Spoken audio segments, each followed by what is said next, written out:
Uh, Very good evening. On this evening, we are here on International Webinar on Research and Publication Ethics. Now, all the participants are welcome on this live webinar on behalf of Bharat Digital Academy and Social Development Federation of India. So, I welcome to all our eminent speakers, guests, and chief guests on this emerging evening on this international webinar. Now, without any delay, I request to Dr. Rajesh Sharma sir, Vice President of Social Development Federation, for the welcome address. Rajesh Sharma sir. Thank you, Dr. Anand.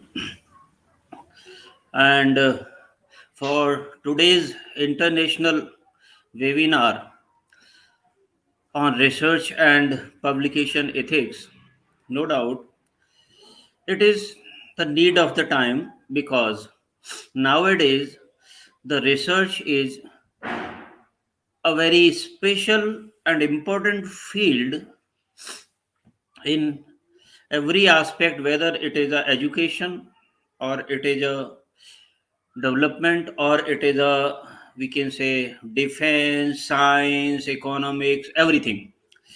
So research means particularly the things which were existing earlier and now reintroduced. And whatever the research is being done, that is again important, that it should be authentic and it should depend upon certain ethics. Everything having certain law, everything having certain rules, everything having certain aspect to follow, and similarly the research and its publication have. You all know that this research field, whether it is a science or economics or arts or general life science, whatever the field is there, the research work having its own importance for the new things which comes in the light, for the knowledge, upgradation of the knowledge, upgradation of the information, upgradation of the methods, and upgradation of everything. But the publication nowadays, what happens, it has been seen that on the name of publication of research paper, materials are stolen from here and there. And regarding that, whatever the original publications are there, they are defamed. Now it becomes very difficult to find out which part or which material is original. Therefore, if we see that number of theses, number of research paper, number of dissertations, number of books comes in the field, and when it is found that these are material stolen somewhere else, then it becomes a awkward situation. So before the publication of research material, whether it is in the form of research paper or in the form of thesis or dissertation, there should be some ethics, there should be some rule to follow. And I think today's subject depends crucially on this aspect, where every aspect of the subject will be unfolded by our learned speakers of today's seminar. So without delaying, I hearty welcome to all the learned speakers of today's webinar from the side of Social Development Federation Agra. And I hope that today's speakers will give certain that information which will be the most important for such type of researchers, such type of publishers, such type of writers, or we can say every students of the research field. So without delaying this webinar, now I hand over this dice for the online webinar to our learned speaker, please. Thank you, sir, for your welcome address and introductory address about the international webinar. Now we move forward on this international webinar. I feel honored to invite our eminent guest speaker, Professor Lakshman Rao sir. Before inviting him, I request to Mr. B.P. Singh for the introduction of our eminent guest speaker, Professor Lakshman Rao sir.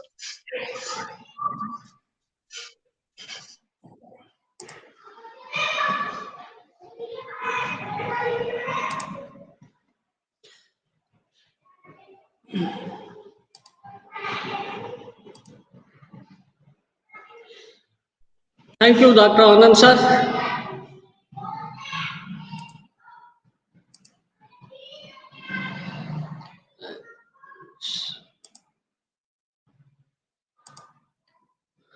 On the behalf of Social Development Foundation, welcome Lakshman Rao sir.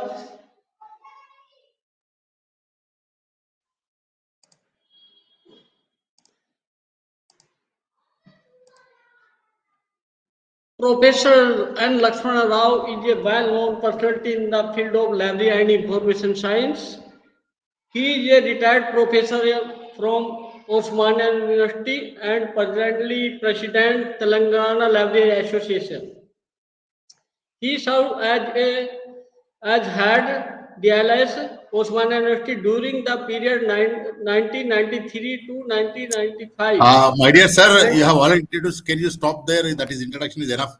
As a retired professor Okay. of Usman University, because Okay, everybody okay. does BE, BAL, MLA, PhD, all everybody does it. Please leave it because you have a Okay, less okay, sir. time, limited time. So, Thank you very much.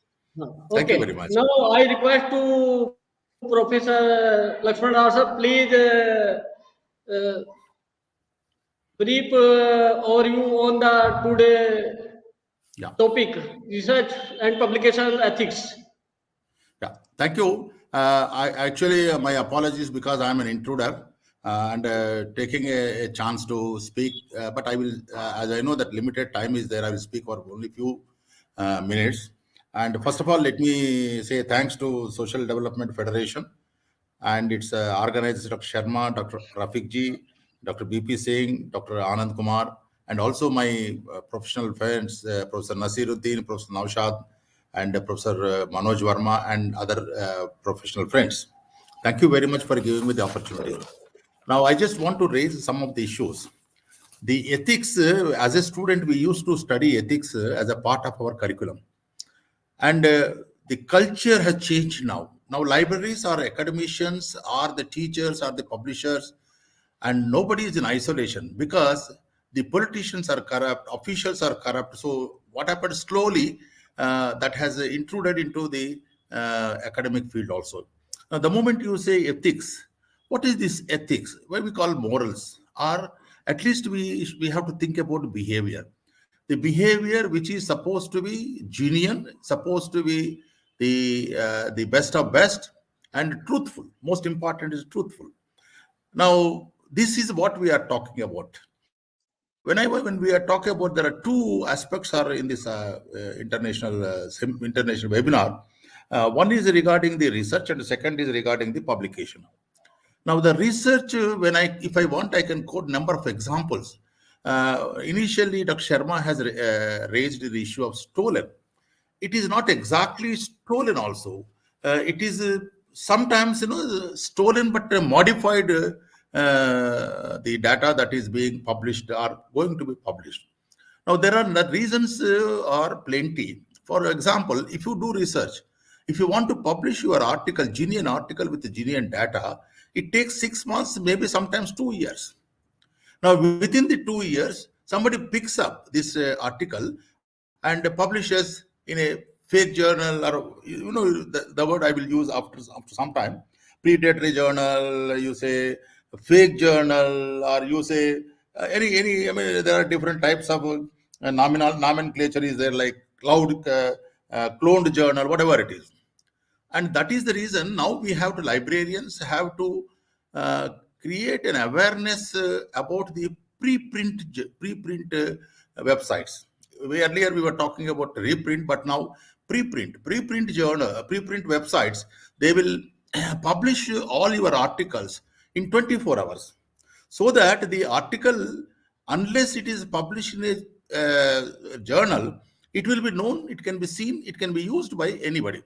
So this is what we have to identify and tell the academicians that there are number of websites for each subject, and we should ask them to put it in the preprint websites. That is one of the most important thing that we have to do. Then second is, when we talk about the corruption and when we talk about the research, so first of all, the procedures, I am sure I want to bring one of the most important factor these days. I'm sure all of you know that for assistant professor, PhD is not necessary. And the government of India recently said, do we need PhD for assistant professor? Why not we be happy with net? The reason they say is, the moment you say compulsory, people are making a fake PhDs, or they're trying to get the PhD by some means or other. This is another problem. So once what happens, if a person gets the PhD with other means, naturally he cannot guide. And naturally he will also only support creation of the PhD degree by some means or other. So therefore, the University Grants Commission, on the basis of the recommendation of the minister, the present minister, I think they will not insist any more PhD in future for assistant professor recruitment.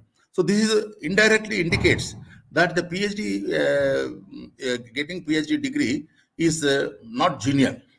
Then at the same time, when you look into the research, unfortunately, the data collection, or you may talk about data manipulation, these are also fake. Sitting in the laboratory, sitting in a classroom, they are preparing the data. I know one of the case where even in the science also the data is being copied, as Professor Dr. Sharma said. Now, I just wanted to bring it to the notice of our friends that today we are going to get open data, right? And the data, they are going to store the data in every university. Now they are going to ask that the data by the researchers must be stored for verification in future time. So that is how we are trying to put some number of restrictions, number of ways and methods to overcome this mischief by the researchers. Then at the same time, the UGC has put in plagiarism, right? Plagiarism check. But again, there also corruption. Corruption does not mean money. Corruption could be influence. And the person who does the plagiarism check is also doing manipulation. So it is the manipulation, corruption, or all sorts of things are happening at every level. How far we will be able to check and stop this type of mischief, and that means we are beyond ethics. Similarly, when you talk about the publication, we have seen so many things. For example, when we say open access journals, as I was talking, you used the word cloned journal, and we also said predatory journal. When the predatory journal list was given out by Bailey, and he was threatened. So from 2018, he stopped bringing out the list of the predatory journal. And now there are a number of websites which are creating, but I'm sure, for example, Yale University, which has brought out a list, but I'm not 100% correct how far it is updated. There are a number of things are there coming up, identifying the predatory journals. Then also, if you look into the directory of open access journals, they made it a condition. 2 points. One point is that they will not include the list of open access unless the journal is published for 5 years. The second is they are giving open request, asking every academic to say if there is anything found about the predatory journal that is listed in the DOAJ, they are asking to inform. So they are trying to do stop those things. Now, when the question comes, I myself receive at least 10 times in a month asking to send the article, and they will publish in 3 days. They will publish in 4 days. If I just want to quote a couple of experiences, one of the lecturer who gave a what you call report, annual report or self assessment report, the article was published, but when it was checked, there was no article. After 2 years, the lecturer shows, I have published. Actually, there is no such journal at all. So how many administrators know all these things? How many academics know this? Unfortunately, there is only the way is there are two types of people. One is academicians who are really associated with this, like Dr. Sharma or Dr. Farooqji or others, and also the library professionals, they have to join together, identify the issues, identify how we will be able to identify the predatory journal, research, ethics, and all other such things. You put any number of rules, you put any number of restrictions, but still we are not going to, the people are not going to stop. Today, if you pay 3 lakhs, 5 lakhs, 6 lakhs, the PhD is given. Now, if you look into the Facebook, every day I see 4 or 5 websites where they say they are ready to give PhD degrees. So therefore, what is happening? And that is the reason what we are talking today. In the case of engineering, it is found that only 23% of the engineering graduates are having the skill. But now, through the support of the students and teachers, there are number of checks and rechecks are there, first thing. Second thing is to push them to learn the knowledge. We have academic staff colleges, but the second is skilling and skilling techniques freely they are giving. So there are a lot of things that are happening. It's such a big subject. And it is only the one's consciousness should agree to do all such things. Now, another important thing, just recently, I was able to see some of the articles, right? And these articles, unfortunately, I don't know how far they're genuine. Some data is collected and some data, and ultimately what is happening, we also need to train them how to write an article. For example, put a lot of data, but when it comes to the conclusion, they aren't in a position to do it. I have seen number of theses, same problem. They don't know how to identify the gap in the literature so that we can identify the problem. They are writing something, literature survey is something, putting 50, 100 references, that's it. It's not true. The literature survey is to identify the gaps. From broad subject to, we have to come to the narrower subject, and then we'll be able to identify the gaps. So there are a lot of issues are there. Only thing is, I don't know how do we control this ethics unless the genuineness comes from the inner heart of the researchers. It is there. Then second, when you talk about the publishers also, lastly, when you talk about the publishers, I don't know, I'm sure most of you know, from Delhi, a lot of books are coming in. If you just take one publisher with 10 books and you find the same articles in one article in 5 books and second article in another 5 books.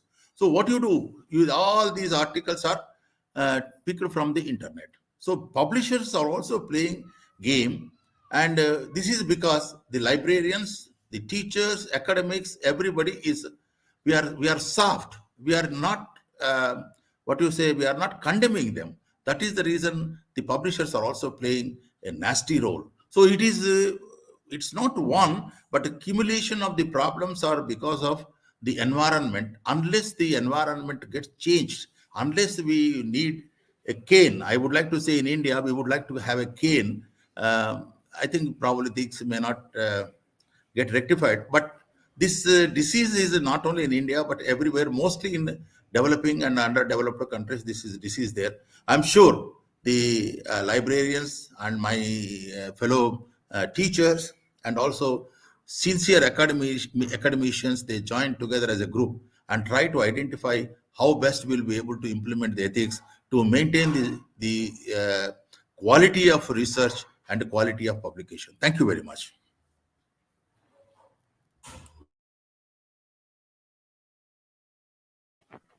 Excellent, sir. Excellent. Thank you, sir, for your valuable talk, your valuable ethics about the research and publication. And definitely it is beneficial for us and for our participants who are seeing this program, who are see this program live on YouTube channel. Now, further, I move forward and invite to Professor Naushad Ali sir.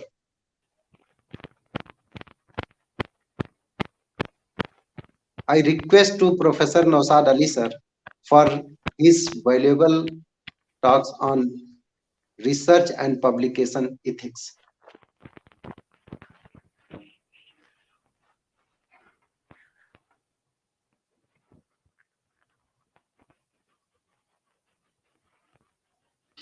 Am I audible? Yeah. Yes, sir. Thank you.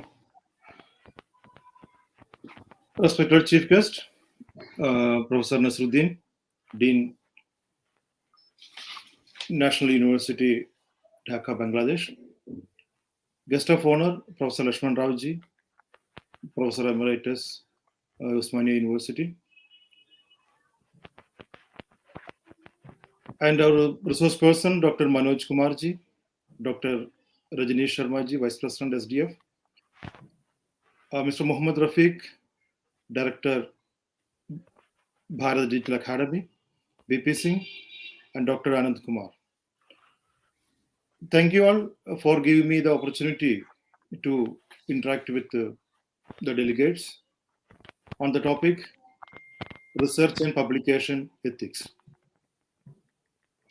Professor Lakshman Rawji, the senior professor of our country, discussed the issues which the younger generation and our country is facing as far as the research and publication ethics is concerned. There are many measures have been taken by the government and agencies, but as Professor Lakshman Rawji said, I said that it is again there is a problem of corruption which is involved in diluting all these regulations and rules. So now this is the responsibility entrusting the younger generation to maintain research ethics and publication ethics and related concept. With us, it is a not only our duty, it is a great responsibility. So we know the research ethics what it is. Actually, a research ethics involves the application of fundamental ethical principles to research activities. A system of guiding principles, norms for conduct that distinguish between what is acceptable and what is unacceptable. So, always the research ethics which will help you to guide us what is the right way to go about the research. It will be helping us to formulating our research, developing our research design, and carrying out our research in a proper way. So it is our responsibility as a researcher to strive to meet ethical standards in our research. All of our young researchers, they wish to have to maintain such ethical standards in our research. But due to this awareness, lack of awareness about what to follow and uh, what type of guidelines we have to be included in our research. So this is the purpose which I feel our the Social Development Federation and Bharat Digital Academy they came with this concept and to create an awareness among our young researchers about this topic. As we all know, all researchers by and large a self-regulating and self-policing process. We all are going through these research processes, which will be self-regulating or self-policing. We researcher have to decide what you have to be maintained or what you have to be follow or what book has to be cited and which has to be acknowledged. And we have tried to avoid the falsification and the fabrication of these issues. So, in this topic, I will wish to uh, share the slide. I hope I'm trying to share my slide.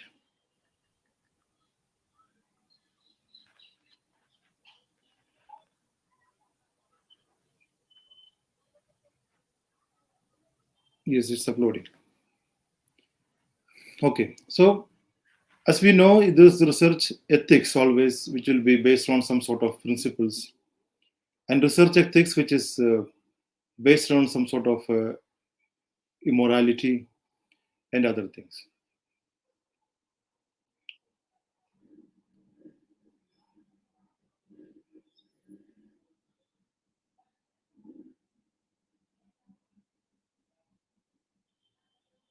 I think it is coming up.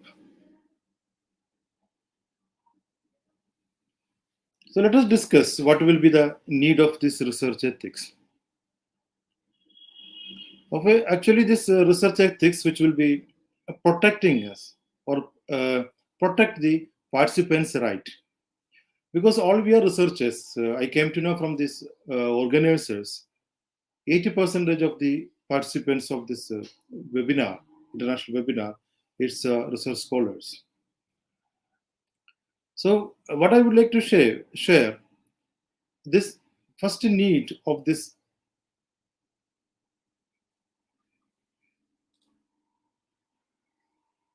slide is visible. Not yet visible, Professor Naushad. Yes, it is showing the slide one. Yeah, it's Yes. coming. It's okay right now. Right now it's okay. Okay. Thank And you. very clear. Yeah. Okay, thank you. So this research ethics, which we can say, we can have some definitions, which we will generally say, but in research ethics, it will be guiding. It is helping us to norms for conduct the research. It will be helping to distinguish between what is acceptable and what is unacceptable behavior. It will guide us the rules for distinguish between the right and wrong.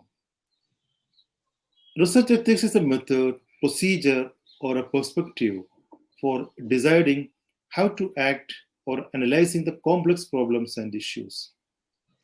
It will be helping us as standards for behavior.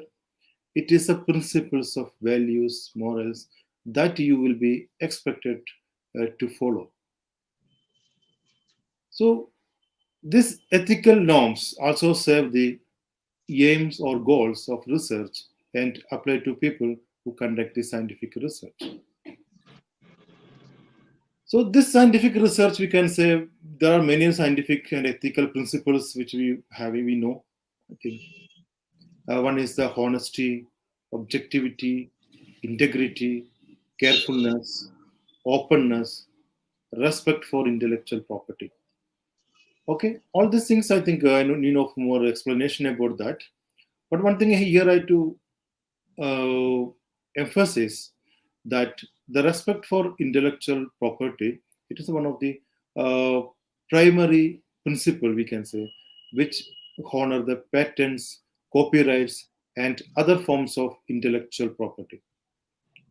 Do not use unpublished data or method result without the permission. So give credit where credit is due.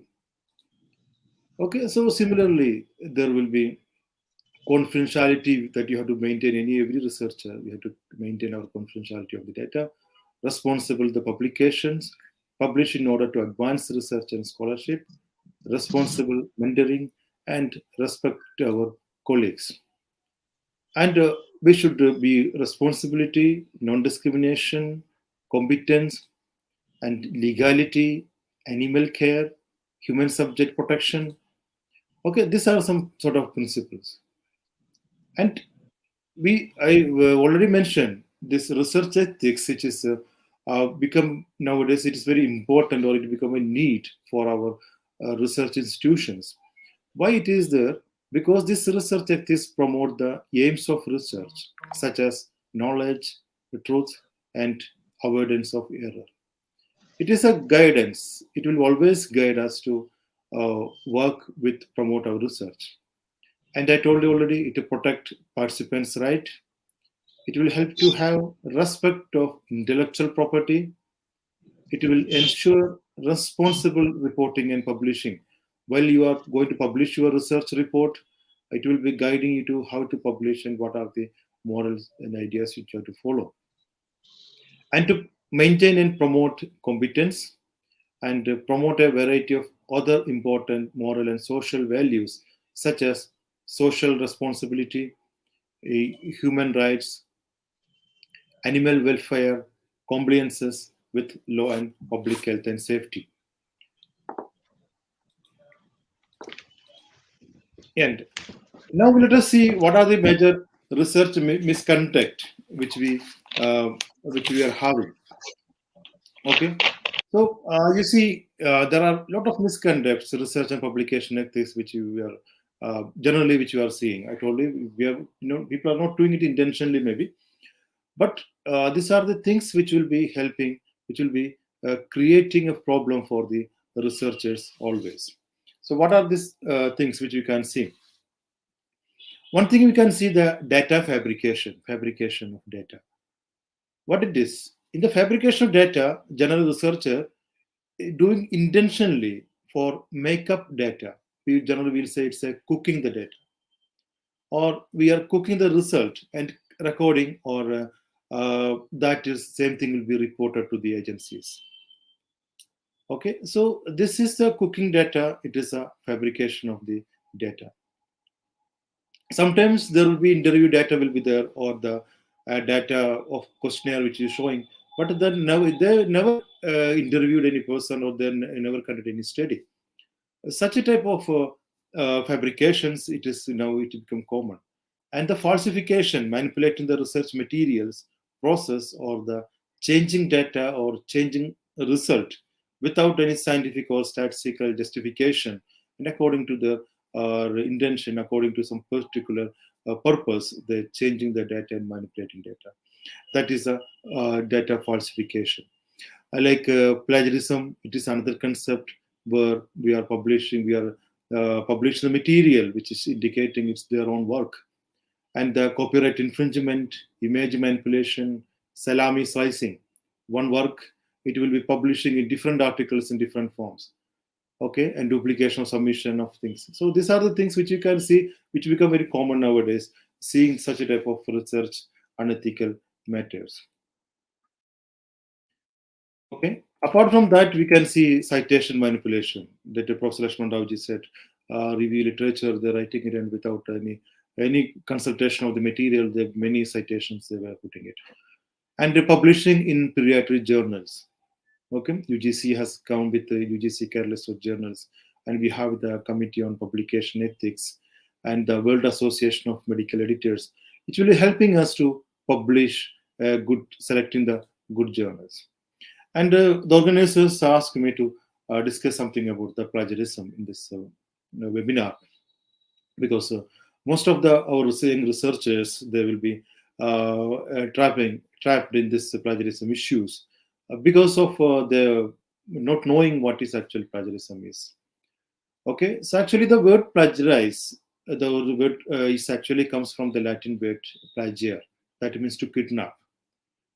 Actually, the plagiarism is act of presenting the work of another as your own. Okay, we are presenting the article or the content or idea, which is indicating that this is their own work. Okay, and if you use the work of someone else knowingly or inadvertently and claim it as your own creation, you are committing an act of plagiarism. Okay, so it is very carefully we have to take care of this plagiarism. And another issue the young generation which is also facing, if they copying the material which is their own work, they already published the work, it will come under the plagiarism. If it is work is your own, then also you are reproducing it in some other papers or journals or in thesis. So you have to give the proper acknowledgement from the work. This is your work. It has been published from where it is published. So this is you have to be, or they can reuse their work as with their please, but it could be they should give that proper acknowledgement for their work. And there was a question always: do I have to cite everything? Everything I have to cite, whatever you say. Measures for sometimes some authorities in our universities and other places, they're saying how this can be done, how it is possible to acknowledge each and everything. But no, nothing. Everything you don't want to that you have to acknowledge. For example, the facts that are widely known. Everybody knows some facts are there, so you don't want to cite that things. And the information or judgment considers in common knowledge.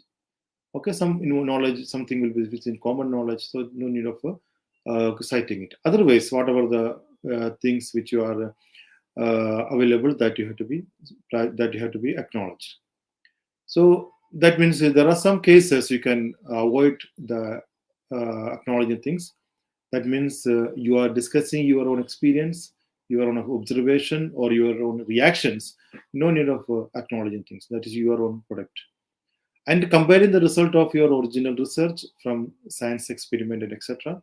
And if you are using the common knowledge, or if you are discussing some facts, so no need of acknowledging it. Otherwise, everything you have to be acknowledged. If I change a few words, I am okay. So no, it's wrong.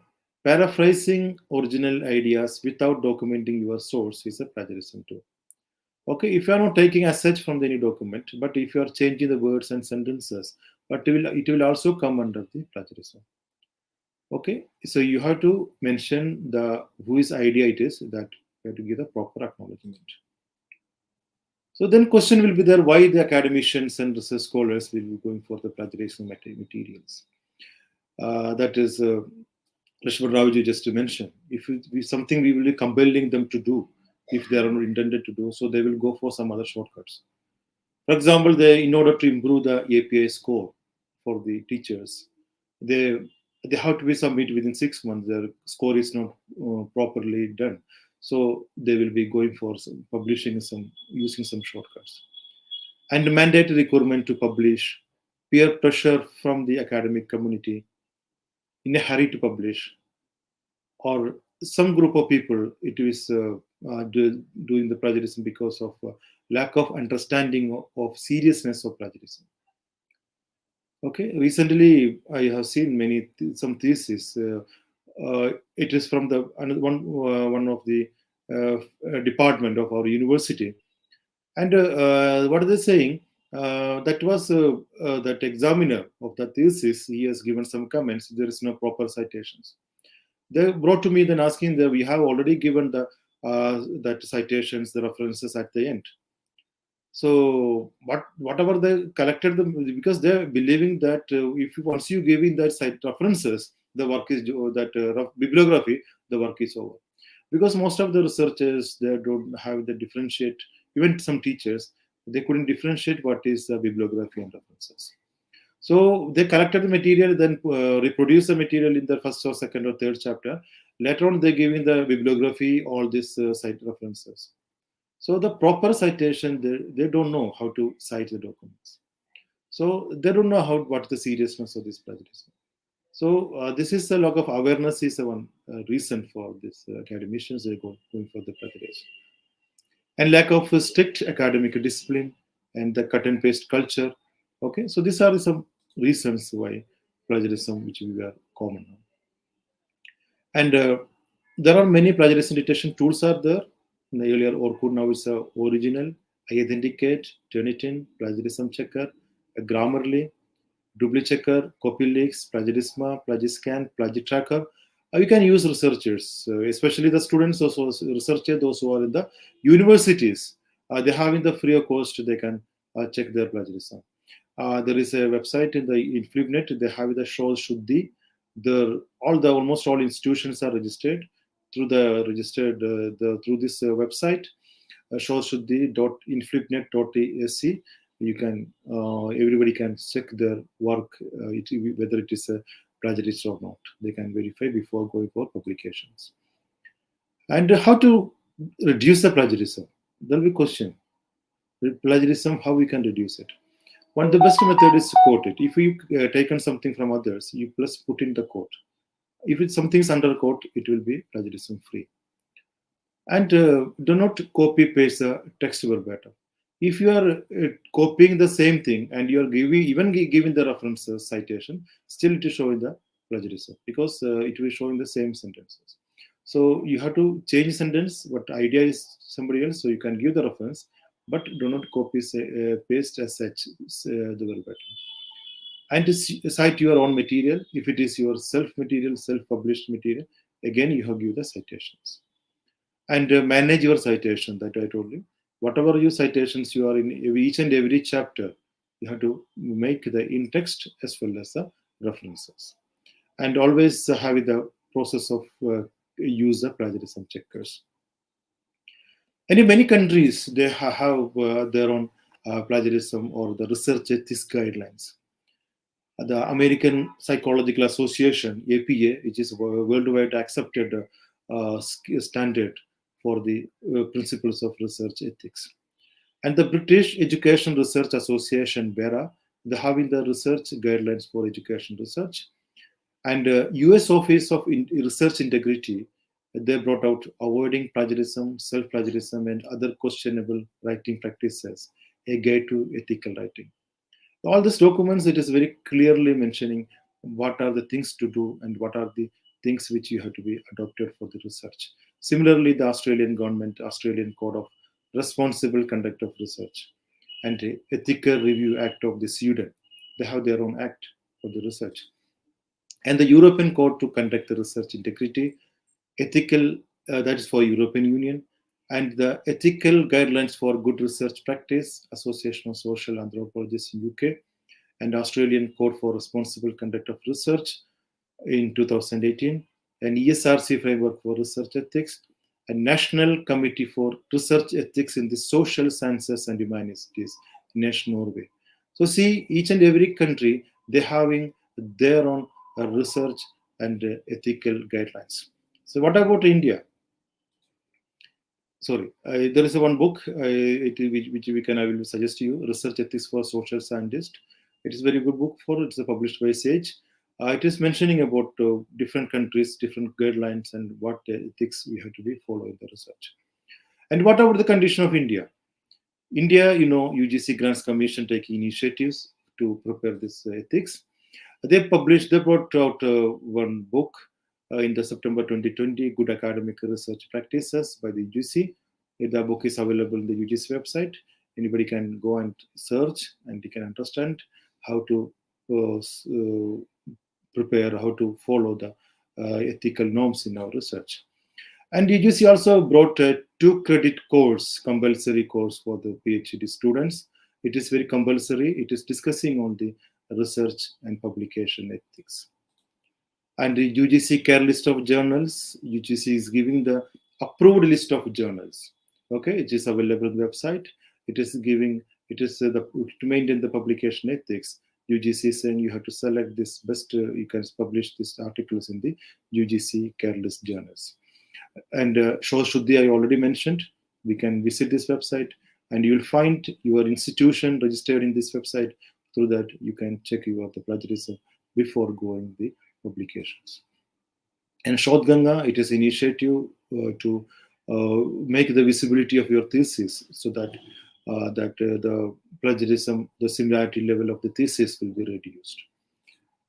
And UGC also brought out in 23rd July 2018, that is a UGC Grants Commission, Promotion of Academic Integrity and Prevention of Plagiarism in Higher Education Institution Regulations 2018. It has been published in 23rd July 2018 in the Gazette of India. Now UGC is modifying these regulations. But as far as these regulations, they define what is academic integrity, what is common knowledge, what is plagiarism, what is departmental academic integrity panel, institutional academic integrity panel.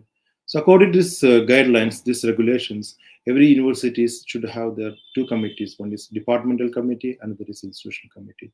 If there is a complaint against anybody related to plagiarism, so this department committee will be make for this inquiry. They will be check the fact, and in the department committee there will be one head of the department, one senior academician, and a person well versed with the anti-plagiarism tools and regulations. So this is the academic committee. They will be verify that complaint, and if it is found, it will be going for the institutional academic committee. There will be the chairman, will be the pro vice chancellor, or dean, or senior academician, and there will be a senior academician as a member, and one member. Generally, there will be a university librarian, as a well versed with these plagiarism techniques and tools. There will be 4 members in the institutional academic committee. When they will verify, and the UGC is also given the punishment according to the percentage of the similarities. Okay, if you submitting students is submitting the thesis, if there are 4 levels they identified: level 0, level 1, level 2, level 3. Level 0, that means the similarity is up to 10%, there will be no penalty. If the student thesis is found that similarities between 10 to 40, then the students will be asked to resubmit his thesis, revise his thesis, and within 6 months. And if the plagiarism is found is 40 to 60%, the student shall be debarred from the submitting the revised script for a period of 1 year. And the similarities above 60%, the student registration that for the program shall be cancelled. In this case of penalties, in the case of academic research publications, similar percentages are given. There will be no penalty for 10%, and 10 to 40%, they shall be asked to withdraw the manuscript.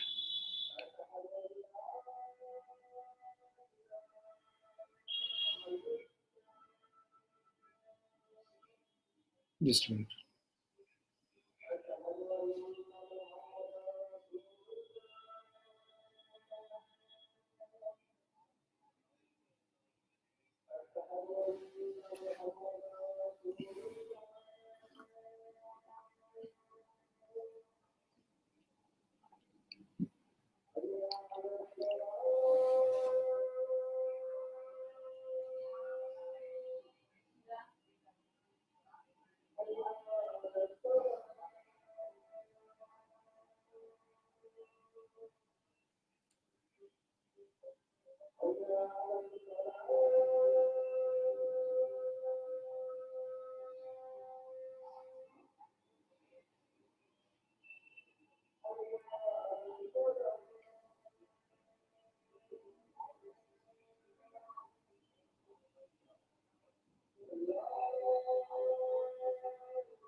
So, in this case of level 2, the similarities to 40%, 60%, they shall be asked to withdraw the manuscript.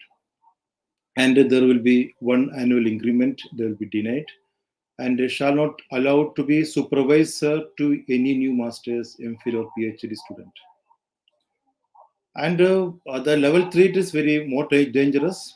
Up to this, if it is more than 60%, he or she shall be asked to withdraw the manuscript and shall be denied a right to 2 successive annual increments, and shall not be allowed to be supervisor to any new master's, MPhil, PhD student, scholar for a period of 3 years. Okay, so UGC is very stringent about these regulations. So we teachers as well as research scholars, we have to be very much careful about this plagiarism issues. And while checking the similarities, you can exclude all quoted work reproduced with all necessary permissions and attribution, all references, bibliography, table of content, preface and acknowledgements, all generic terms, laws, standard symbols, and standard equations. And UGC also saying to organize various training programs to make aware about these rules. And it will include the cardinal principles of academic integrity in the curriculum of undergraduate, postgraduate, master's degree, and compulsory for work. Now the PhD is already introduced. Now UGC is going to introduce this in master's and the other degree level. And in publication also, and this topic is it is essential for the orientation refresher programs. Okay, so this plagiarism issue is very serious that I told you. Many teachers, many universities they caught, and some of them are got a good punishment due to this plagiarism issues. So it is a very serious matter. So I wish to, and I hope all our young fellow young researchers, they will be more giving much emphasis to all this research and ethical things. And I conclude my talk with this quote from the Loretta Young. Giving credit where credit is due is a very rewarding habit to form. Its rewards are inestimable. Okay, so we have to give the credit where the credit is due. It is not our weakness; it is our strength to our research. With these words, I conclude this brief talk, and I congratulate the organizers of this program who is giving me the opportunity to interact with that. Okay, thank you very much.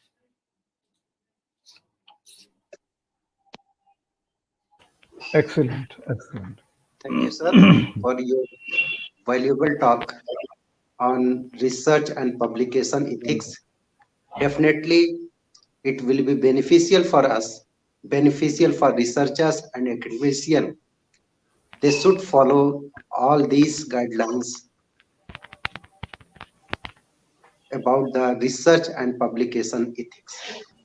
Thank you. Thank you again, sir, on behalf of Social Development Federation and Bharat Digital Academy. Sir, we Thank you. have some questions on chat box. Now I request to Mr. B.P.Singh, sir, to flush the questions on screen. Please, sir. Sir, question will be take after the The presentation, I session. think. Yeah. Okay, In the last after session. okay, after all Okay, percentage is over, then okay. we can take it up. Okay, Okay, now thank you. I need to forward, and now I am going to invite Dr. Manoj Kumar Verma, sir, from Mizoram University. Now I request to Mr. B.P.Singh, sir, for introductory address about Dr. Manoj Kumar Verma, sir.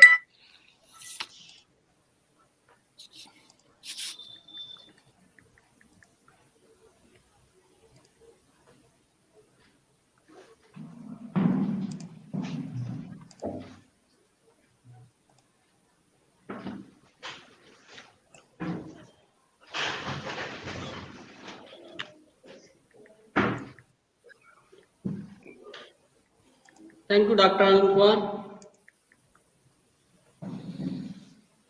Dr. Manoj Kumar Verma is working as an associate professor at Department of Library and Information Science, Mizoram University, Aizawl. He has completed his MLSC and PhD from Guru Ghasidas University, Bilaspur. He has more than 21-year experience in academic and research. He has published more than 185 research papers in national and international journals, conference proceedings, 24 book chapters, and 8 book edited books. As of now, 7 PhD and 8 MPhil scholars awarded degree under his supervision, and 6 PhD scholars are working under his supervision presently. His area of interest including ICT application in libraries, knowledge management, information literacy, bibliometrics, scientometrics, webometrics, and sentiment analysis. He is one of the most active and dynamic allies professional, having 650 plus citation, Google citation with 110 in I10 index and H10 index 13. He is member of board of study, school board and university court, and presently also working in 20 plus university committee as an active member. Professor Manoj Kumar Verma is a well-known and very high reputed personality in the field of library science. Now I request to Professor Verma, please brief about your the research writing and publication ethics. Over to Professor Verma. Thank you, Dr. B.P.Singh sir. This is हमारे लिए बहुत सौभाग्य की बात है. This is my privilege कि today I am part of this international webinar.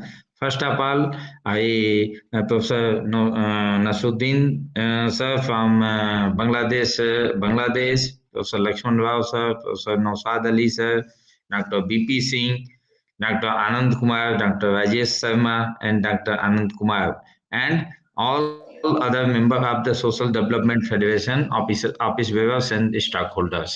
Good evening to all. So today, as this webinar is on the research ethics and publications, and as I was requested by the organizer that I have to talk about the research publications, so I am going to talk about the research publications now. So first of all, I want to share my screen so that my PPT will be.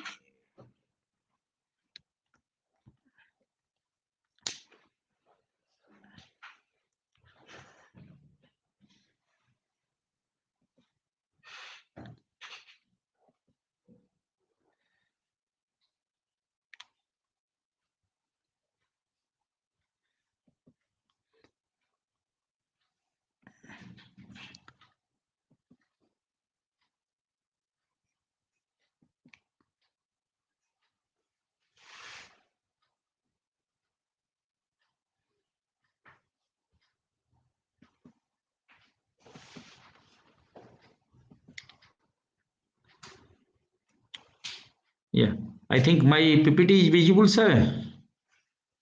No, sir.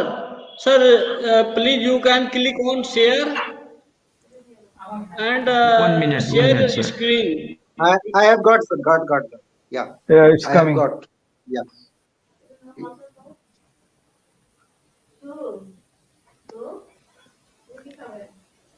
He should try again, I think. Yeah. Please share again, sir. Share again. Yeah, I am trying, sir.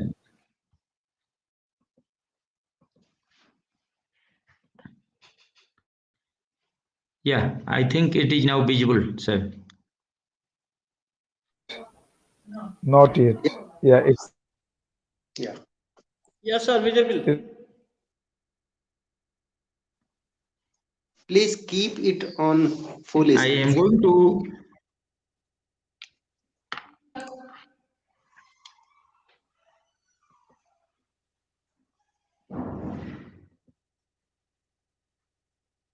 Yeah.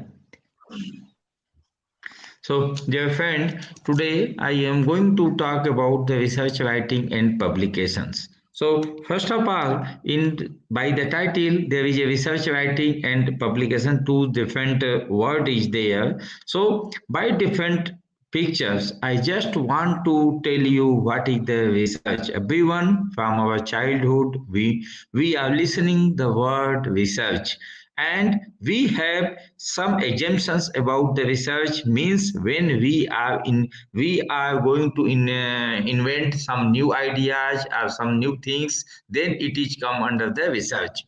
In my childhood also, when I was in student school, in my school time, I have, when someone talk about the research, one picture is coming in my mind always, that some scientist is there who is working in the lab and who are developing some scientific tool or some technological tool. That exemptions I have in my childhood, but when I grown up, then I realized that research is not only related to the science, even the social science, humanities, and our day-to-day activities, our social behavior. Many research are going on and we have to do. So by the image, see, someone is searching some literature,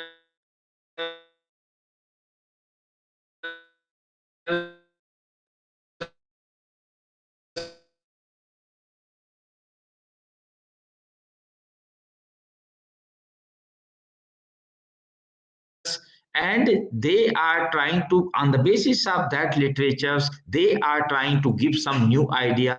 some new things, some new and through that experiment they are conducting some research. So if we summarize the research, no, in the some word, so it is no research, it is a process of the systematic activities to reach a solution of the existing problem. Always we start the research with some problem. Okay, research, no, in our thesis also, first of all, we have to fix some objective, some research problem, and through the research process, we are trying to give the answer of that problems. So research, no, research is a systematic, scientific, careful, and extraneous inquiry or investigation into the nature of into the nature, either in the nature we are doing that investigation, the region for there is a some particular region, for that we are making some inquiry, are the consequences, some situations arises. Just see, now 2 years back, the COVID, no, coronavirus came. Then a lot of research has been suddenly some consequences arises, and we started to work in that area. So in general, to reach the solution of existing problem, what we are facing, important point is that writing skill. See, we have different type of the, someone is hair cutter, plumber, no, they have different skills. In researcher we need a good writing skill, because when we are conducting some research in the lab, or we are conducting in the field, or by our observation method, when we collect the data, that data, no, until it is presented in the written form, in written form, to reach to the public domain or to the common people, no, that research is not going to be utilized or not going to be useful. So to present that is research which we conducted by the different scientific method or survey or observation method, that things we have to convert, that data we have to convert in the form of the write-up. So to present that data, we need a good writing skill. Okay, so writing skill are the very important part of the communication. A good writing skill allow you to communicate your message with clearly and easy to the larger audience than through face-to-face or telephonic conversations. Now, the significance of the writing skill, why we need. See, today, when anyone can be their own publishing blog. Yeah, no, now social media we are publishing. Every day we are seeing more and more example of poor writing skill, both in print and on the web. Poor writing skill create poor first impression, and many readers will have to immediate negative reaction if they spot a spelling or grammar mistake. So as just an example, a spelling mistake on a commercial web page may cause potential customer to doubt the credibility of the website and the organization. So when we are presenting, suppose no, हमने बहुत अच्छा मेहनत किया, बहुत अच्छा data collection किया, experiment किया, लेकिन जब हम अपने रिसर्च को when we are trying to publish, when जब हम उसको कम्युनिकेट करते हैं, राइटिंग स्किल में लाते हैं, हमारी भाषा, हमारा जो राइटिंग skill है वो अच्छी नहीं है, then it is going to be questioned. The credentials is going to be questioned, and people are thinking that research is not good. So what is the importance of the writing skill in our research? See, what happened, suppose I have written one email to my junior, no, to prepare some data, something, and my writing skill means my language, the sentences. When he will receive the mail, what data I asking him, huge, and he cannot give the 100% to prepare that draft or that PPT or that presentation. So always, if the writing skill, if I'm not going to communicate properly, systematically, and very clearly, then the another part, no, the receiver, they may are not able to get the right meaning of my communication.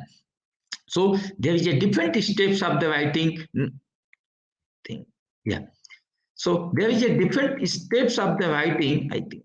Yeah. So now the research paper. Now I am coming to the my after research paper. So research paper is nothing. No. Normally when we conduct some research, we are giving some words, some sentences. We are summarizing our research in the form of the research paper. So research paper is a piece of the academic writing based on its author original research on a particular topic and the analysis and interpretation of the research findings. What research we conducted, what is their finding? No, we are presenting in our research paper. Research paper is an academic work that is usually published. Excuse me, Dr. Manoj. We are not just viewing your slides. Could you please try again to show your slide? It's not displaying. Okay. You just the first slide is still visualizing. You try to move the slide. Yeah. So it will be very much convenient for the participants as well. Huh? Thank you. Yeah.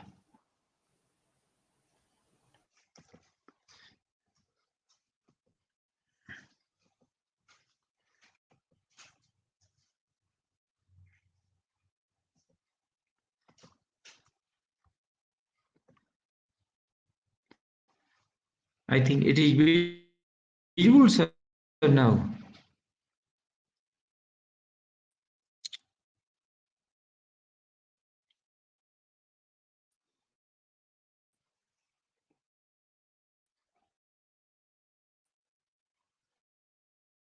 Now it is visible, sir.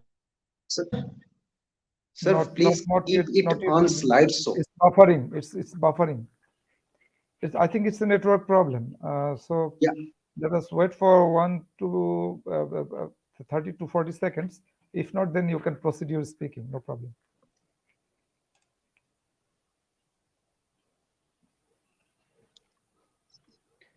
Sir, it is It's not coming.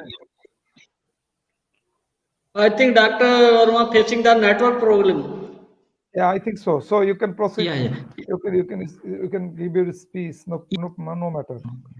Keep continue, please. PPT. From my end, Sir, please so see proceed. okay. So Okay. see, the research paper, it is an academic work that is usually published in the academic journal, and it contains the original research result of the review of existing result.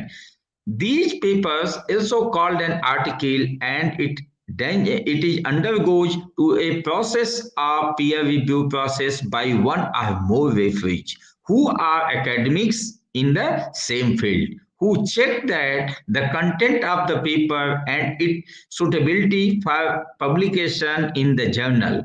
A paper may undergo a series of the review, revision, and resubmission before finally being accepted or rejected for the publication.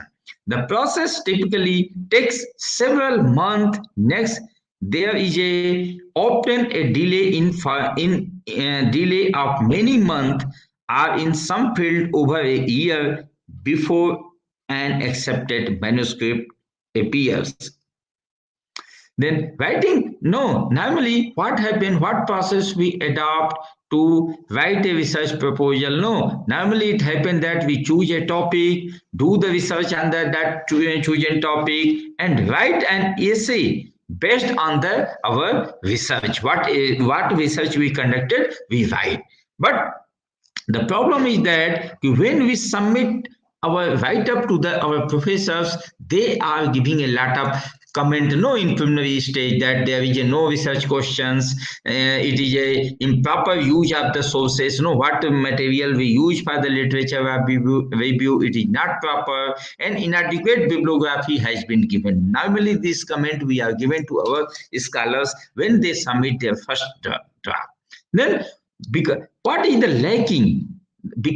Lacking skill to write up a research paper. What are the lacking stage? So how the right to a research paper for the research process? See, research data we have to collect, then literature review, we have to identify the research problem, then research questions, data collection, analysis of the data, result and conclusion. These are the steps we have to follow for our write-up. And when we are choosing a topic, how we choose our topic, don't choose too broad area for your research paper, because if you choose a very broad topic, your study will be very superficial, as said, very shown in illustration, very superficial. And if your topic is narrow, you can deal with it in a depth. If your topic is broad, you will deal with only in the shallow way. So always, you choose the sample little big, but do the research with a narrow, means your topic will be very narrow based on that area. Then review of literature, the second important point of the research, a good review of literature, a literature search is considered an organized search to find key literature on a particular topic. A literature search is a systematic and through search for all the type of the literature, print and non-print. A lot of nowadays resources are there. So through literature search, we are trying to find out what work has been carried out already in that particular area, that particular topic, and we are trying to find out which area, and that by your research. That researcher want to answer each research process. So in identify a narrow topic within the broad topic. These are the four steps to identify your research problems. Then research questions. Research questions is an answerable queries into a specific corner on the issue. It is the initial step of the research project. The initial step means after you have an idea of what you want to study, the research question is the first active step in the research project. What you want to do by your research.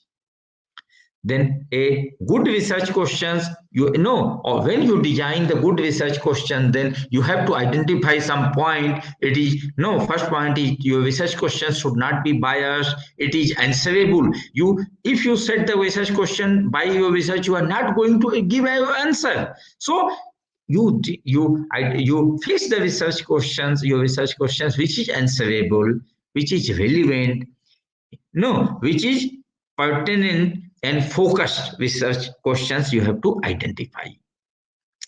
Then the basic problem in the research publication, nowadays what happened, as sir mentioned already, the rejection rate is very high. Okay, when we communicate, if you see the Emerald Journal, Taylor and Francis, the rejection rate is around 70 to 80%. Means if they receive in a month 100 paper, out of that 100 papers, 70 to 80 papers they are rejecting. So why they are rejecting our research papers when we communicating? What are the lacuna? So the basic lacuna in our research is that language and grammar. Okay, the write-up part is very weak. Then plagiarism and similarity. Another problem is plagiarism and similarity. Then lacking in review of literature. inappropriate methodology, the methodology which we use for our research, it is not elaborated nicely or perfectly. Then empty space in data analysis. No, we are just giving the data whatever in the table. No, same data we are presenting in the word in our article. We are not analyzing in the proper way, and we are not correlate our data our data with review of literature, and we are not giving any correlation. Then in inappropriate discussion in conclusion and lacking of the proper citation. These are the major problems why our research publications or research paper are rejected. So if you want to publish your article in the good journal, in high impact journal, then you have to think in this point and you try to improve your article. The other technical problem, no, sometimes choosing the journals, poor study design in the research problem, research paper, problem with peer review, and lacking in the catching the latest trend in the research. So the what other, no, suppose many time it happened and you maybe faced such type of the problem. No, today we submit one paper to some journals. Next day morning, when you get up, you come and you open your mail, you found that your paper has been rejected from there. So what happened? Many times when you submit your paper, always before submitting your paper, check the scope of the journals. Okay, if your work is matching with that scope, then only you communicate in that journal. Okay, so if you are not doing, randomly you complete your article and randomly you send it, then the next day it will be rejected. Then poor study design and research paper. When we submitted, suppose my journal choice is okay, but my research design and my research design of my paper is not good, then and it will not go to further peer review. At the editor end, it will be rejected and it sent back to us. Then problem with peer review, sometimes it happened our work is also very good, but the peer reviewer or the person who reviewed that article, he is not able to understand, okay, so understand that problem, what you defined, and that bad luck with author and it was written. Then lacking the catching the latest trend in the research. Many time it happen, no, see, now library science, no, there is a lot of changes happen. Okay, so the latest trend, you have to, as a researcher, you have to find out the latest trend, what is going on in your subject, your area, and what type of the publication is coming. Suppose you want to publish your paper in the library high tech. So if before deciding your topic, you see in library high tech last 6 months or last 4 issue, 5 issue, what type of the paper is publishing. You have to catch the idea from there. Okay, and you have to try to catch the trend. Okay, and accordingly you have to plan your research and you have to write your article and you have to submit it. If just as a library science, no, new trend, what are the new trend nowadays? See, bibliometrics, cytometrics. If you see in present time, around more than 60%, 50 to 60% article is publishing on this bibliometrics, cytometrics. Okay, where we are calculating different type of the research productivity and their trend, collaboration by using and nowadays also we are not, the editor is not accepting the traditional bibliometric cytometric. Now there is a different tools, different softwares. They are, BiblioSigny, different softwares are there. They are using that software to make the correlation, and they are presenting by different table, graph, nicely they are presenting, and that type of the paper is coming. If you see any top journals in our library science, Annals of Library Information Science Studies, Decidog, okay, journals of cytometrics, Coldnet. So you will find out more than 60-70% article is related to bibliometrics, cytometrics, or bibliometrics.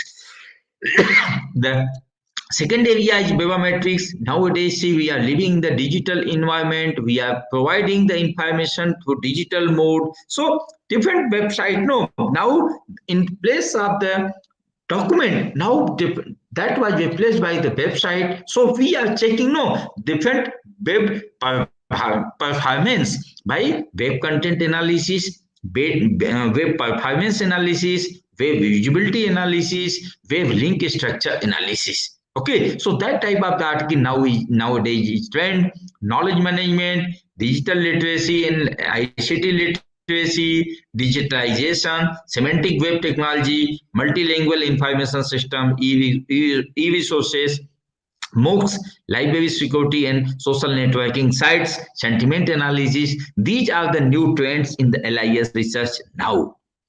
Okay, so if you want to publish your article, good article in good journal, then you have to find out the trend and the new trend of the research, and accordingly you have to work and you have to publish your article in good journals. Okay, so this is from my end for my presentation, because from my end, sir. Okay, thank you, sir, for your valuable talk on article writings, research writings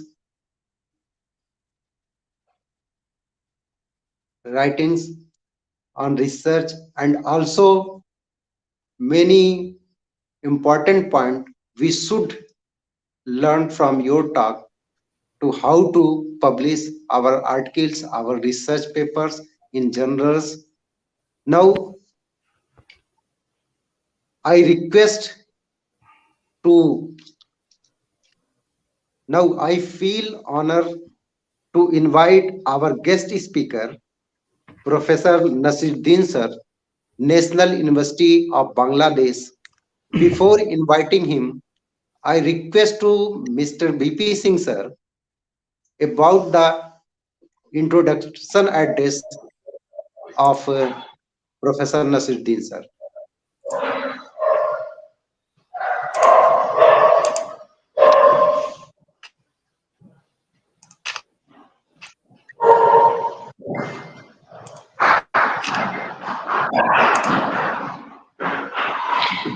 Thank you, Dr. Anand. Welcome, Professor Nasiruddin sir. It is a great pleasure for me. I introduce you Dr. Nasiruddin sir. Professor Mohammad Nasiruddin is presently working as a Dean, School of Undergraduate Study, National University, Bangladesh. He is also the head of the Department and Library and Information Science and the advisor of Central Library of National University as well. As an editor of journal, he is publishing the National University Journal of Humanities, Social Science and Business Studies and the National University newsletter. Professor Dr. BP Singh, Nasiruddin Dr. BP Singh, graduated excuse me. from University of Dhaka in Information Science and Library BP Singh, Management. At can he you has listen been me? awarded PhD degree on automation in public libraries of Bangladesh from University of Dhaka, Bangladesh, and BP Singh, started can his you listen career me? as a faculty in the Department BP of Singh sir, Information BP Singh Science. sir. BP Singh, Yes, can you sir. listen me?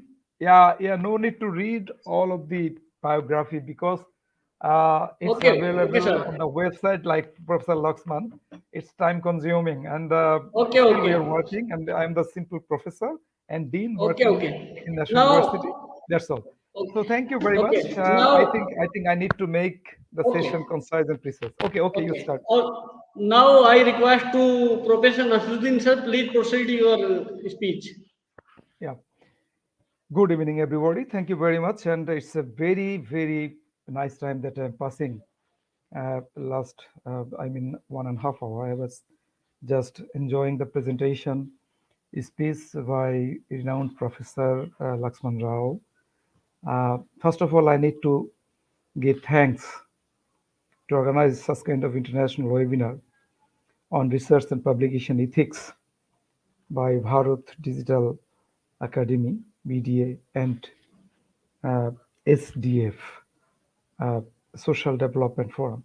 And I would like to also give thanks to Dr. Ranjish Sharma Mohammad Rafiq is the director in Bharat Digital Academy. Dr. Ranjit Sharma is vice president of SDF. B.P.Singh, librarian, AYUSH Library, D.E.I, Agra, and Dr. Anand Kumar, program coordinator, and his anchoring is very excellent. We are just listening. And last but not the least, I would like to congratulate again at the beginning Professor Naushad, who presented nicely, and the speaker, Dr. Manoj Kumar Verma. And special thanks to Professor Laxman again. I obey him. I owe to him because I invited him proactively that you should be here. And in response my invitation, and at the same time Professor Naushad's invitation, Professor Laxman is with us and has given already a very, very excellent speech, which is completely relevant with today's topic, and we learn many things from him. My friend, one thing is very important to know. Thefting is a big science. If not caught, just I would like to start by this sentence. Our students, the students of the modern era, they are just following this formula. Theft or thefting, whatever you may call, is a big science if not caught. So whatever we are telling it, either plagiarism, paraphrasing, either it's many terminology we are using. They are manipulating it within a second, and they have that capacity. In our class, we are not teaching them. We completely believe that, of course, when we teach our students, we fully maintain our ethics and philosophy. We at least try to maintain our ethics and philosophy on how to write a research paper. But they have some special hurry. They have some special assignment. And completely, I'm not blaming them. Of course, 65% blame we have to take. We have to take as a teacher, as a professor. And as a librarian, our responsibility is, I think, too much. Because Professor Naushad, in his presentation, clearly mentioned about self-regulatory and self-policing. Time has come. Seriously, time has come to self-regulatory ourselves, self-monitoring ourselves, self-polishing ourselves. But you see the situation, what's happening here? Professor Laxman clearly mentioned regarding research side, he said what is the challenge, what is the problem that we are facing, and regarding publication side, he is also clearly mentioned that how much cheating they are doing with the people, with the authors. So it's a very important presentation. And when Professor Naushad invited me to join this presentation, I told him that yes, I am working as an editor of the journal, which is you can see it in the website. It's a printed version, but complete full text we are giving on the website. It's a very tough thing, you know. I'm just giving you the live example. This journal we are publishing twice in a year, and 2 times we are calling for papers. We receive more than 60 research papers for each call. I mean our audience is all the college teachers. That number is near about 1 lakh. I'm working in a national university whose the student size is 3.5 million. 3.5 million students in national university, and our teacher size is 1 lakh. So when we call for papers, we are receiving only 60 papers, you see. And out of 60, pre-screening we are doing. First of all, pre-screening, I mean, editor has every right to read the abstract and go through on the whole text. Then he will decide that it will go to the editorial board or not. And during then, when I match with my guideline, when I match with my ethics philosophy of the journals, 50% gone, 50% rejected. Then you say 30 accepted. Then we editorial board, I mean, very much reported professor from 8 university. You see in the website, if you go to National University website, you will find all of the journals over there. So then you will see that editorial board will reject 10 or 15. I mean, only 15 journals will go to the reviewer. We are paying to our reviewer. That's why we send it very carefully, anonymously, and maintaining all of the rules and regulations. But after reviewing, what a surprise message, because reviewer, as of today, we did not fix any, any plagiarism software, turn it in software or anything else. We are just watching, we are just seeing. Reviewer will just set up his turn it in software to verify the percentage of the paraphrasing or percentage of the copy paste. So what's happening? Only 4 or 5 articles out of 60 we received every 6 months. And and again, when reviewer giving his reviewing, correction, suggestion, author becomes very puzzled. And he is not capable to do according to the perception of the reviewer. It's a major problem. So what's happening? That's why our journal publication is delaying. 1 year, we are supposed to publish 2 journals, but even 1.5 year, we are not publishing 1 volume. This is for your kind information. It's happening. And who are our participants? Not student, the teachers of the college level and the teachers of the university education. They are the participants. Even the lecturer, assistant professor, and our country, and same as India, because we are very much familiar with the culture of the India. What you are doing, within a seconds, it is spreading in my country. What we are doing, it is spreading in the west part of your country, West Bengal. So, why I am telling this? Our teachers, they are very much interested to take promotion, but not writing a research paper. They know it.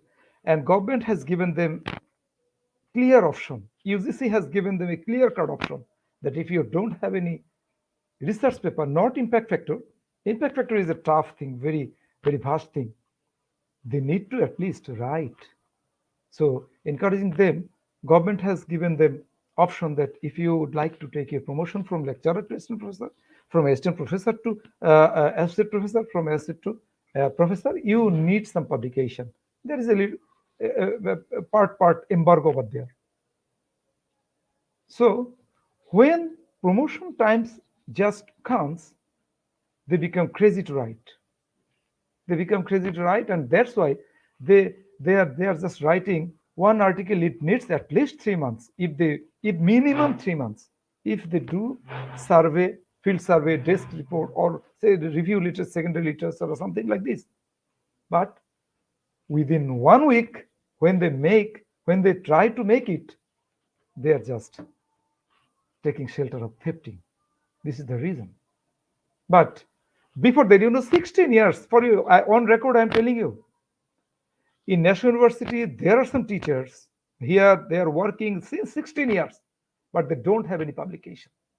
As long as government has given them embargo, they become very crazy to publish their articles.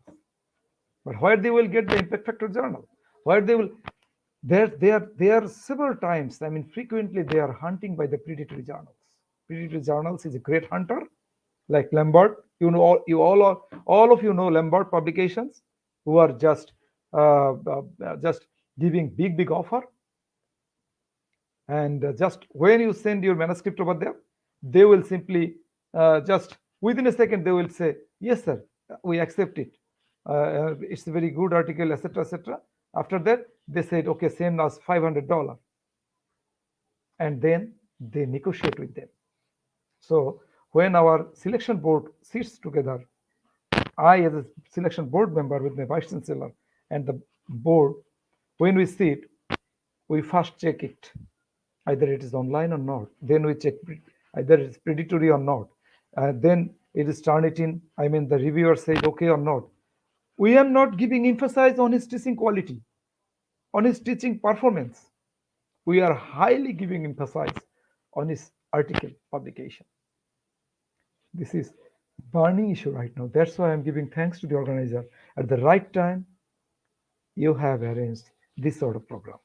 So many things, I think, with me, thousands of the audiences, and if you just insert it in the YouTube, I strongly believe that my student, my research student, who are doing Master of Advanced Studies, MPhil or PhD under my direct supervision, they will seriously be benefited, because we are telling them several times what should be done, what should not be done, but same thing happen. It's a high technique they are applying. I mean, I am just mentioning some, not only my university students, some of the students who are applying this method, who are applying this technique. How much time they're spending for paraphrasing? If they spent a single time, a single part of time for writing a research paper or giving bibliography or giving a reference properly, they could learn very easily, but they have not that time. They are not spending any time for giving proper referencing, giving proper bibliography. Day has come, time has come to bring them into the right way, into the right track. Otherwise, all the development will go in vain. Why, dear participants? Everyone we know that all kinds of productivity depends on education and knowledge. And there is no magic, there is no secret behind this of the economic development of a country. It is not my speech.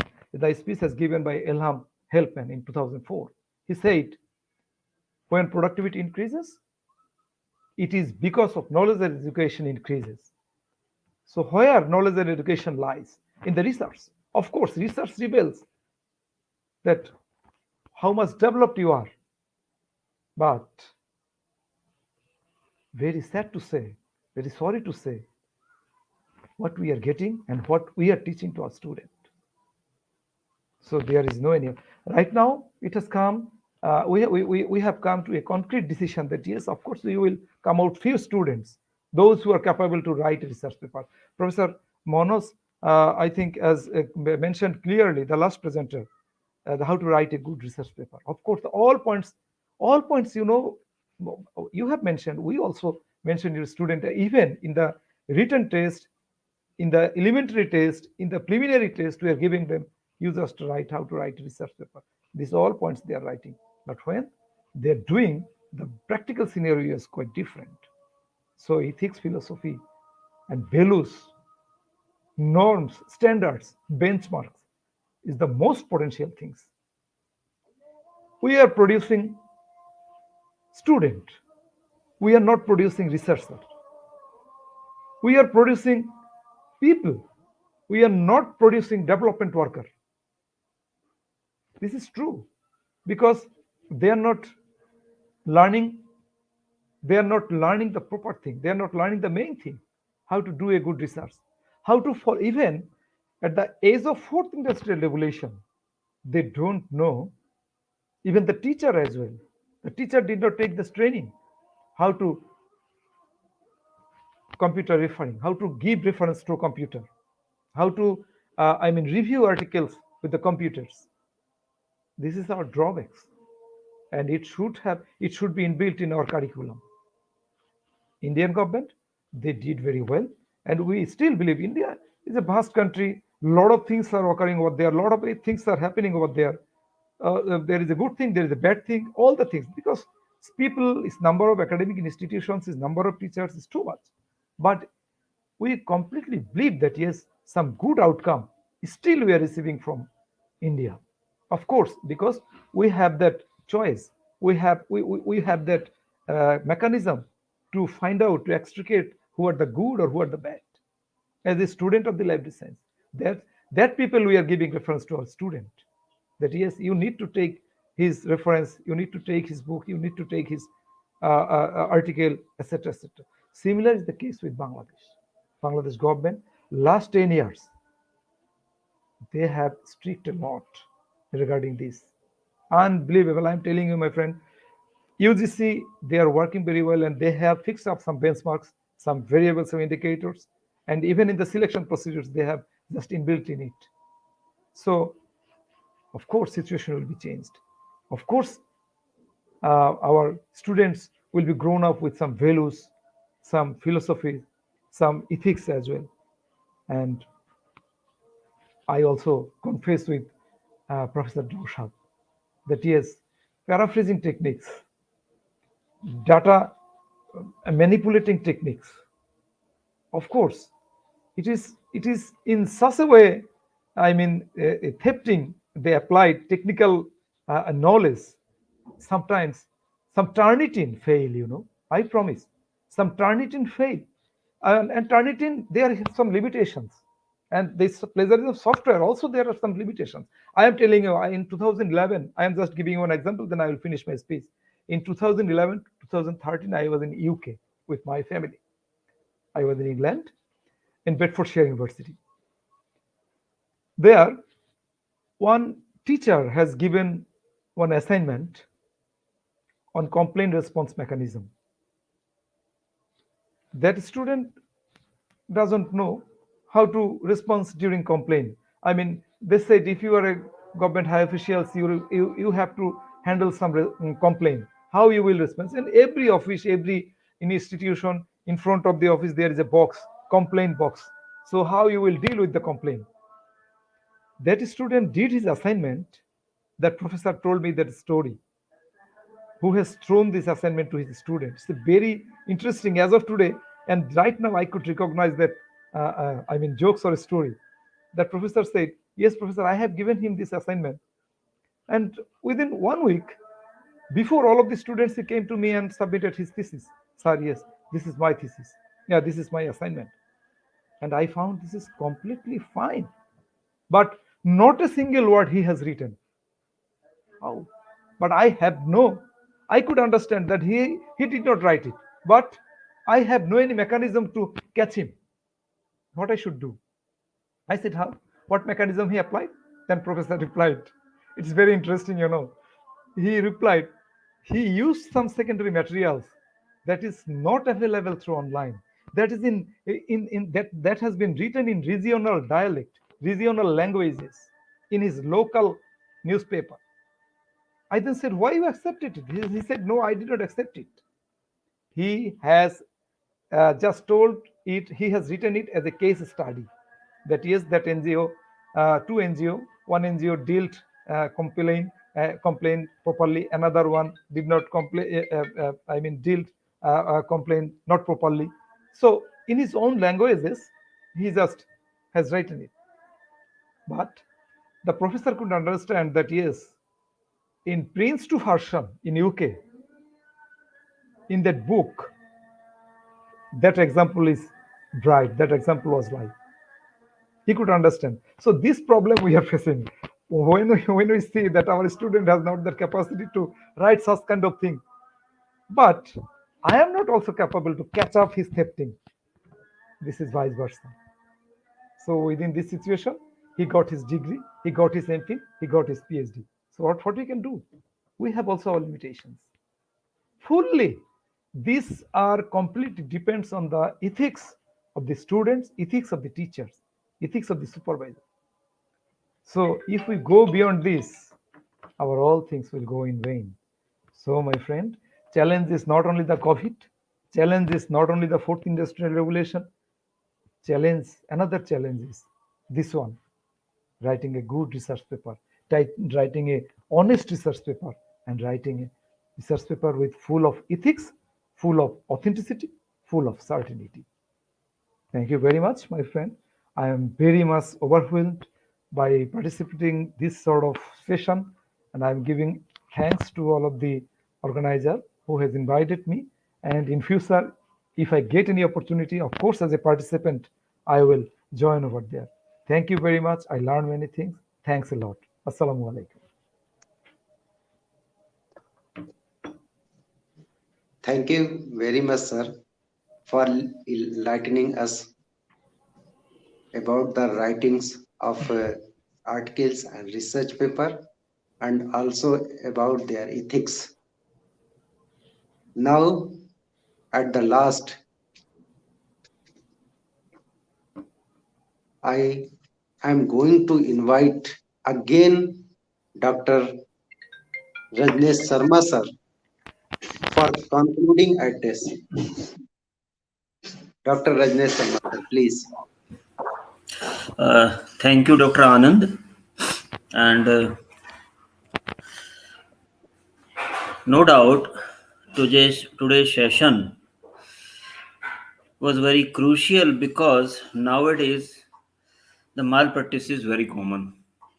So regarding that, in all our learned speaker focused on the ethics of data, ethics of material, ethics of sample, ethics of language, ethics of submission, reliability, responsibility, and everything.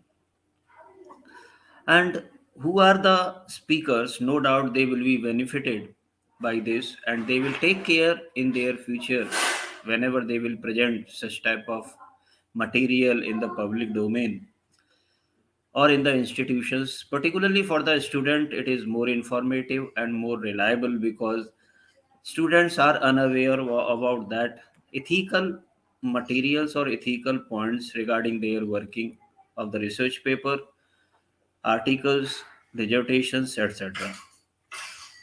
Now I pay my sincere thanks to our learned guests and speakers on this session.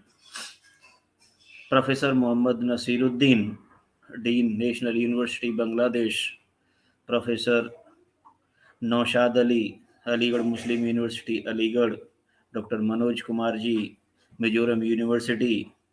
Mohammad Rafiq ji, Director, Bharat Digital Academy, Aligarh. Professor Lakshman Das ji. All our learned speakers focused very nicely and they clearly mentioned that how this ethical practice, how this ethical presentation, how this ethical creation of the material or research papers is important.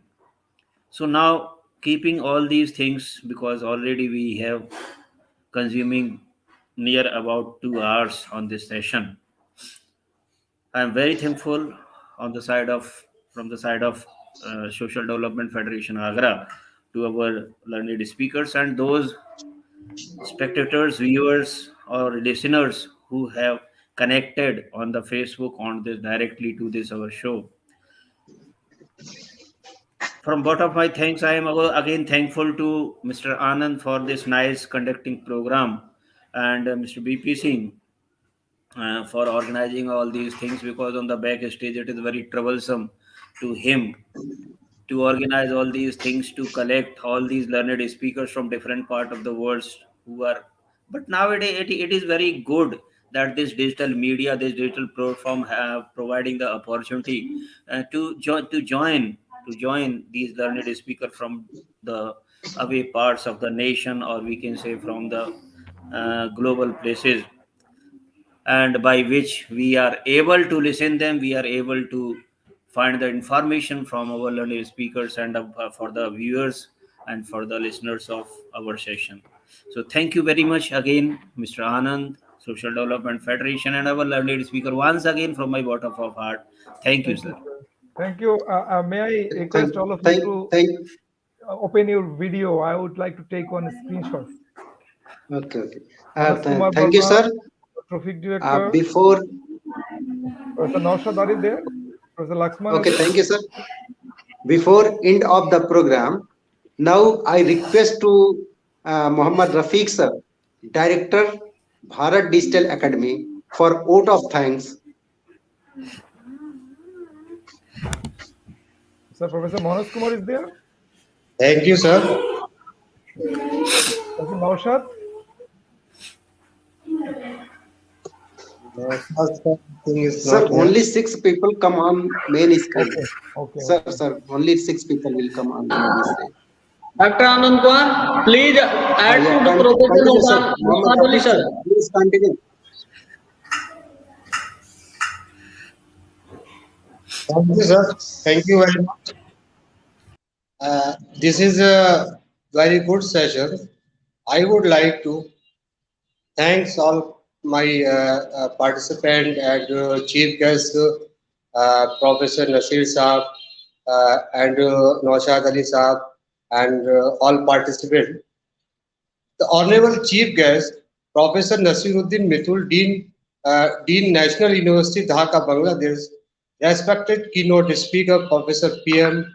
Naushad Ali, Aligarh Muslim University, Aligarh, Dr. Manoj Kumar Verma, Mizoram University, Professor Lakshman Rao, Professor Usmania University, Hyderabad, and all participants. It is such an honor to me get an opportunity to thank all the dignitaries on behalf of the Bharat Digital Academy and Social Development Federation.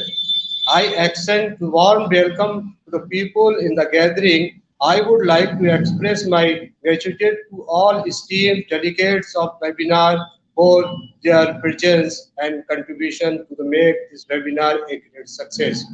I extend my gratitude to our Honorable Chief Guest, Professor Nasiruddin Mitul, to take out time from his busy schedule to grace the events. Thank you for inspiring and encouraging us with our words on this special day. A special thanks to the Professor Naushad Ali, Professor Lakshman Rao, B.P.Singh Saab for the providing immense support to make a webinar successful.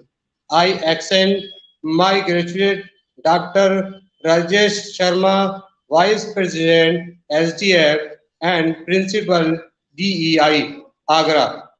Dr. Anand Verma, Program Coordinator SDF to organize the webinar even amidst the pandemic. I must I must thank organizing team, volunteers for working hard for the past few days to make this webinar successful. I congratulate all the winners as well as the participants for their active participations. Thank you everyone once again for making it is a great success. Thank you.